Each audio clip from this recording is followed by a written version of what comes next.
Olá, muito boa tarde. Você está mais uma vez no Augusto Leitão Responde. Estamos aqui no sábado pela manhã. Na verdade, o vídeo está sendo gravado na véspera, na sexta-feira, mas eu sei que você está assistindo ou no sábado ou em algum dia posterior. Então, se você for novo por aqui, pausa o vídeo agora, se inscreve no canal aqui embaixo, ative todas as notificações, deixe seu like, compartilhe nosso conteúdo e comente. Quem sabe o seu comentário não vira um Augusto Leitão Responde. Passe nas nossas redes sociais, nós temos o meu Facebook e o meu Instagram, o @Augusto Leitão. Lá você encontra trailers, vídeos e algumas frases que você pode salvar e compartilhar. É o @Augusto Leitão. Me segue por lá também. Conheça o meu site, augustoleitãoadvocacia.com.br, e faça tudo isso que eu falei para que o YouTube entenda como relevantes os nossos vídeos, como relevante o nosso conteúdo, entregue ele sempre para você e para mais e mais pessoas. Bom, meus amigos, lembrando, nosso e-mail, atendimento@augustoleitãoadvocacia.com.br. Vamos lá? Primeira pergunta de hoje, vamos começar já com as perguntas direto, tá? É da Maridete. Ela diz o seguinte: estamos numa corda bamba, o Tribunal de Contas, o TCU atrapalha, ele é um verdadeiro lava-mãos, brinca com a situação financeira, é um absurdo. Bom dia para todos nós. Bom, a Maridete está falando sobre um vídeo que eu publiquei essa semana, sobre a acumulação de dois rendimentos, né? Eu falei sobre dois casos, duas situações de pensionistas militares que acumulavam duas pensões militares. No primeiro caso, o TCU disse: olha, vale a lei ao tempo da reversão, que não está certo, porque o correto é valer a lei ao tempo do óbito do militar.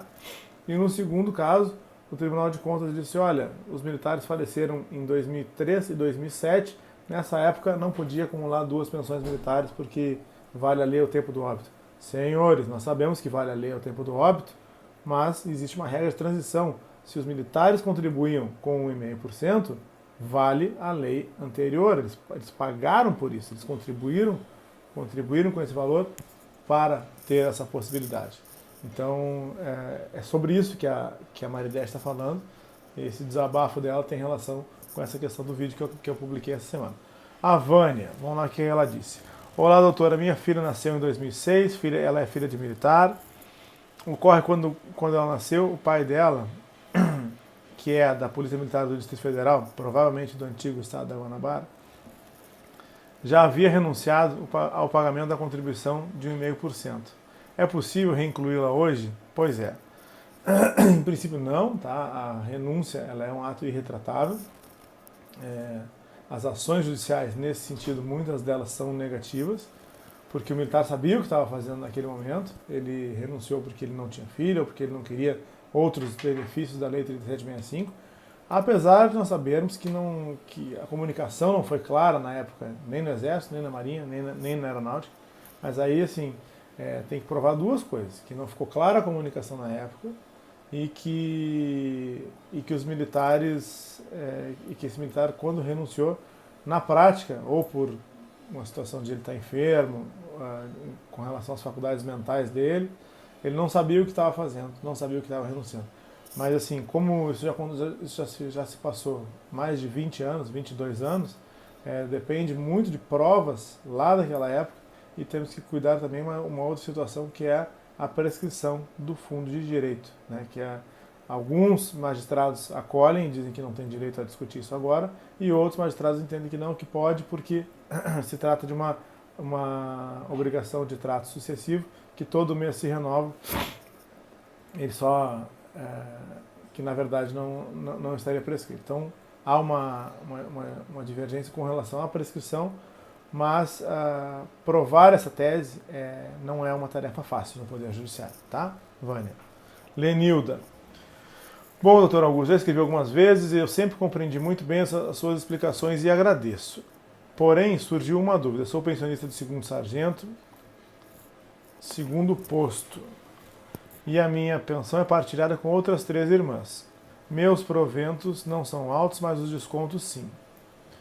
No contra-cheque da Marinha, tenho descontado a pensão na rubrica de MNT LPF 3.0, e tem um outro igualzinho, MNT LP 3.0, sendo que a última está prevista em 4 parcelas, sendo que das 4 irmãs, apenas eu desconto esses 2 descontos, as outras descontam um só. Isso está certo? Lenilda, eu vou te explicar o que está acontecendo, o que aconteceu, principalmente na Marinha, mas aconteceu nas outras forças também. Por algum motivo, a Marinha deixou de descontar de você, provavelmente, tá? Eu estou falando tudo em tese porque eu não vi seus documentos, eu teria que ver todas as suas fichas financeiras de 2020, 2021 e 2022 para poder te dar uma resposta concreta. Mas pelo que você está me dizendo, e pelas rubricas que estão aí, provavelmente a Marinha deixou de descontar por um tempo a contribuição de 3% pelo fato de você ser filha, e aí ela está descontando retroativo. Então por isso que você tem a contribuição regular de 3% e mais a contribuição retroativa que vai se encerrar em 4 meses, em 4 parcelas. Por que você está sendo descontado das suas irmãs? Não. Possivelmente porque a Marinha deixou de descontar de você e não deixou de descontar das suas irmãs. Mas isso a gente só pode saber confrontando todas as suas fichas financeiras com as das suas 3 irmãs e analisando uma por uma para ver quem teve desconto, quem não teve desconto e se esse desconto está correto. Mas a razão disso estar acontecendo é essa. Se está correto ou não, aí tem que fazer um pouquinho de cálculo, tem que verificar se está sendo feito da maneira correta. E, mais uma coisa, né, eles têm que obedecer uma portaria de ressarcimento ao erário que diz que a pessoa tem que ser primeiro avisada do desconto, que esse desconto tem que ser parcelado em até 70 vezes e tem que ser um mínimo de 10% do valor que a pessoa recebe e não pode exceder a 70% do valor que a pessoa compromete na sua folha de pagamento.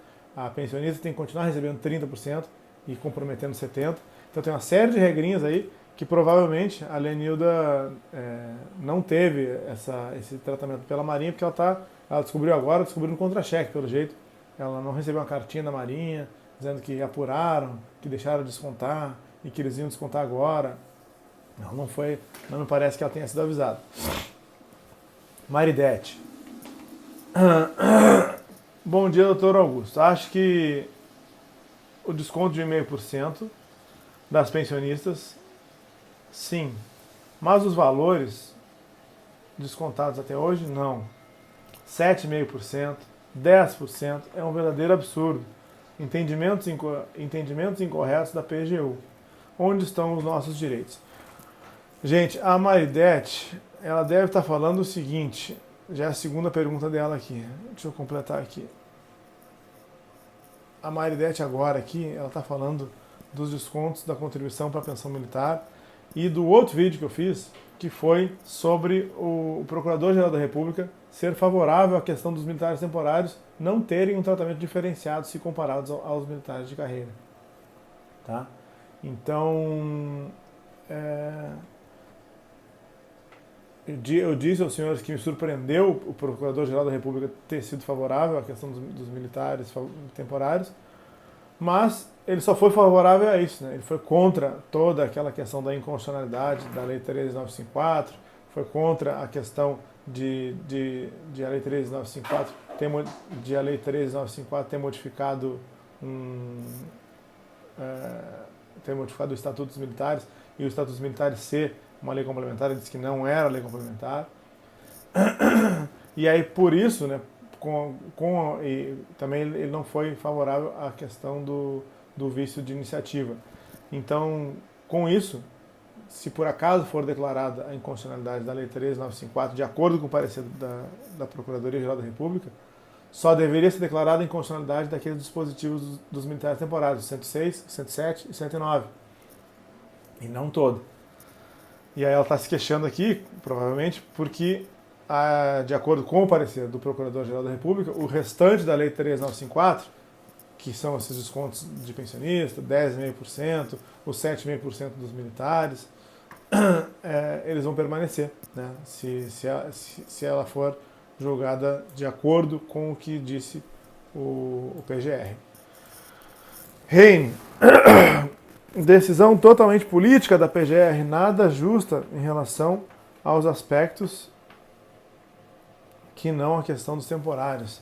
A Reine disse assim, que foi político o posicionamento do PGR, que não foi técnico, e que, tirando a parte dos temporários, o restante foi uma decisão, foi um parecer ruim e desfavorável. Foi desfavorável aos militares, às pensionistas, mas eu entendo o que a Rene disse, mas eu achava que seria ainda pior, viu? Eu achava que ele ia dizer que a Lei 13954 ela era correta e constitucional em todos os seus aspectos. Pelo menos com relação aos temporários, ele excepcionou, ele fez essa ressalva, tá? O que mais que a gente tem de pergunta aqui, gente? Dani, pelo que eu entendi, o temporário, o militar temporário, mesmo com acidente de serviço e limitação, ele vai ficar sem assistência, tanto reforma e médico. E como sobreviver sem proventos quando se é mandado embora? Gente, olha só. Tá certo o que a Dani falou, mas não é que em todos os casos ele vai ficar sem nenhuma assistência. Existe uma pequena assistência, muito pequena, que é o Instituto do Encostamento, que o militar pode tratar, ele vai ser licenciado, vai ser desincorporado e pode tratar aquele problema médico que ele desenvolveu, mas é muito restrito, é só aquele problema, ele tem que ir ao quartel, às suas expensas, ele mesmo, 2 vezes por semana, né, interrompendo um fluxo de trabalho, não sei, remoto, ou que ele consiga desempenhar, de acordo com a incapacidade que ele acabou desenvolvendo. E se ele for ferido em situação de campanha, ele vai ser reformado. Se ele for ferido e se tornar inválido, ele vai ser reformado. De resto, ele não vai ser reformado, ele vai ser desincorporado. E aí fica essa questão, como é que ele vai trabalhar e se reinserir no mercado de trabalho nessas condições, né, que ele ficou, com limitação física ou com limitação psíquica, e ainda mais sem aqueles meses de indenização, aí, uma por cada ano trabalhado, porque quando o militar é desincorporado fora dos períodos cheios os períodos cheios de 1 ano, 2 anos, 3 anos cheios, ele não recebe nem aquela indenização da pecúnia, infelizmente. Jô, boa noite, doutor. Não vai ter aumento. O Bolsonaro acabou de falar aqui no SBT com uma repórter. Ainda vão votar nele? Deus me livre. Bom, gente, eu pesquisei antes desse vídeo aqui a questão do reajuste, tá? Tem muitas matérias dizendo que não vai ter reajuste de 5% para o funcionalismo público. Eu quero só não criar falsas esperanças a vocês, mas lembrando os senhores, né? O militar não é funcionário público. Então, eu não vejo que esteja totalmente descartada a possibilidade dos militares terem algum tipo de reajuste. Tá? Eu sempre, desde o primeiro vídeo falando de reajuste, 5% para o funcionalismo, eu fiz essa ressalva que o militar podia não se beneficiar disso por ele não ser funcionário público. E agora que o funcionalismo, em princípio, está descartado do reajuste, eu não vejo que esteja descartado totalmente o reajuste dos militares, exatamente porque o militar não é e não deve ser considerado funcionário público. Militar é militar. Bom dia, doutor Augusto, muito obrigada pelo seu trabalho, pelo que o senhor faz, somos muito gratos. Essa é a Marisa, tá bom, Marisa? Muito obrigado, eu fico feliz pelo seu reconhecimento, tá? E vamos continuar trabalhando para trazer sempre informações novas, interessantes, e que auxiliem vocês aqui a conhecer um pouco mais dos seus direitos. Tá? Amanhã tem mais vídeos de Augusto Leitão Responde, segunda-feira tem vídeo com conteúdo novo, terça tem vídeo com conteúdo novo. Tá? Então, se você, antes de eu fazer as honras da casa, nosso e-mail, atendimento@augustoleitomadvocacia.com.br. Se você for novo por aqui, pausa o vídeo agora, se inscreve no canal aqui embaixo, ative todas as notificações, deixe seu like, compartilhe nosso conteúdo e comente, quem sabe o seu comentário não vira um Augusto Leitão Responde.